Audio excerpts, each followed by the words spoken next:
Assalamualaikum warahmatullahi wabarakatuh. Hello everyone, let me introduce myself first. My name is Linda Julianti, and this is our first meeting in English morphology class. Alright, our topic today, of course, is about morphology. What is morphology? Ada yang tahu apa itu morphology? Atau ada yang pernah dengar nggak kata morpheme? Ya, morphology is the study of word, formation, and structure.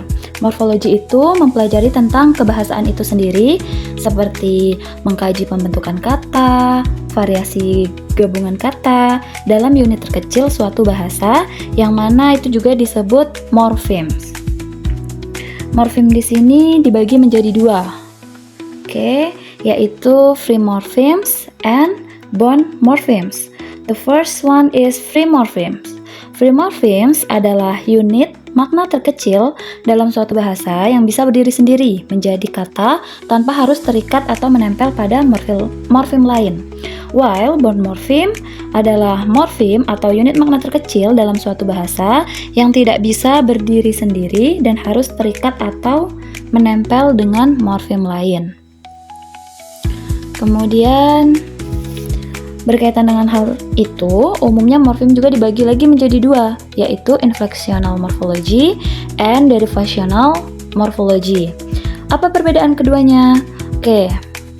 Pertama, inflectional morphology adalah morfem yang tidak menyebabkan perubahan kelas kata dan makna kata, tetapi morfem ini mempengaruhi jumlah pluralitas dan bentuk tenses. Nah, contohnya di sini ada kata walk and cat. Nah, walk di sini tensesnya awalnya simple present ya, walk. Kemudian berubah menjadi walk, yang mana itu simple past tense, berarti tensesnya yang berubah. Kemudian contoh yang kedua itu ada cat. Cat atau a cat, berarti kucingnya satu ya. Kemudian singular, kemudian berubah menjadi cats atau plural. Nah, itu tadi merupakan contoh inflectional morphology. Sedangkan derivational morphology adalah morfem yang jika diikatkan atau ditempelkan pada morfem lain, maka akan membentuk morfem atau kata yang baru yang memiliki makna berbeda dari kata sebelumnya. Contohnya di sini dari kata benda care yang artinya peduli berubah jadi kata sifat careless yang mana maknanya juga udah beda ya. Care tadi peduli, kalau careless itu ceroboh. Itu juga berlaku untuk lawan katanya ya. Misalnya di sini ada dari kata happy. Happy artinya bahagia atau senang. Nah, tapi karena dia dari derivational morphology, maka ditambahkan kata jadi unhappy, itu juga memiliki arti kebalikannya. Lanjut. Karena morfem ini atau morfologi ini mengkaji terkait pembentukan kata seperti yang sudah saya jelaskan di awal. So, here are the morphological processes. There are 4 processes here: affixation, reduplication, compounding, and conversion.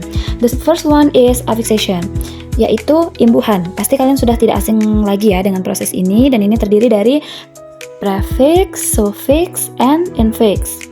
And then the next are compounding and reduplication. Compounding is two words combined to form a new one. Jadi compounding ini gabungan dua kata yang jika digabungkan memiliki makna baru. Contohnya blackboard and fingerprint. Dan masih banyak lagi ya sebenarnya. Kemudian reduplication. Reduplication ini yaitu repeating a word or part, yang mana mengulang sebuah kata. Misalnya TikTok or zigzag. The last process is conversion, and there are other processes. Jadi selain 4 proses itu tadi, sebenarnya juga terkadang itu ada proses lainnya. Pertama conversion. Conversion itu merubah sebuah kata berdasarkan grammatical category. Contohnya di sini ada kata run, yang mana itu merupakan sebuah verb ya atau kata kerja. Nah, dia berubah jadi run, yang mana kalau misalnya berubah jadi run, maka grammatical kategorinya juga berubah menjadi noun atau kata benda. Ada 2 proses lainnya, yaitu blending and clipping. Pasti kalian juga tidak asing dengan ini, yaitu yang pertama blending, misalnya menggabungkan dua kata, misalnya ada kata smoke plus fog, nah dia jadi kata smoke seperti itu. And then the last is clipping. Clipping di sini artinya memotong atau mengsingkat ya. Nah misalnya ada contoh kata advertisement, nah jadi dia jadi add aja ditulisnya. Alright, so itu tadi proses dari morphological ya. And I think that's all for our lesson today about morpheme. Lebih lanjut kita akan bahas next meeting. And thank you for your attention. Wassalamualaikum warahmatullahi wabarakatuh.